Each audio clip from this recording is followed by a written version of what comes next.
श्री कृष्ण और जरासंध। महाभारत काल में श्री कृष्ण और मगध के राजा जरासंध के बीच कई बार युद्ध हुआ। जरासंध एक अत्यंत शक्तिशाली और क्रूर राजा था। उसने कई राजाओं को बंदी बनाकर अपने कारागार में कैद कर लिया था। उसका उद्देश्य था कि उन राजाओं की बलि देकर एक महायज्ञ करे और अमृतत्व प्राप्त करे। जब कंस को श्री कृष्ण ने मारा तब जरासंध को अत्यंत क्रोध आया, क्योंकि कंस उसकी 2 बेटियों का पति था।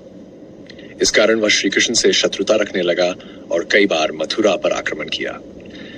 जरासंध ने 7 बार मथुरा पर हमला किया और हर बार श्री कृष्ण और बलराम ने उसका सामना किया। हर बार वह पराजित होकर लौट गया बस, लेकिन हर बार नई सेना लेकर वापस आया। मथुरा के लोगों को जरासंध के बार बार आक्रमण से बहुत कष्ट हो रहा था।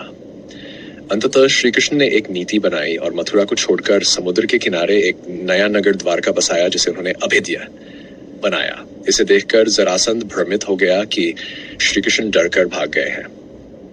इसके बाद श्री कृष्ण ने धर्म की स्थापना के लिए जरासंध का अंत करने की योजना बनाई। भीम और अर्जुन को साथ लेकर वह ब्राह्मण के वेश में मगध पहुंचे। वहां उन्होंने जरासंध को मल्लयुद्ध, कुश्ती की चुनौती दी।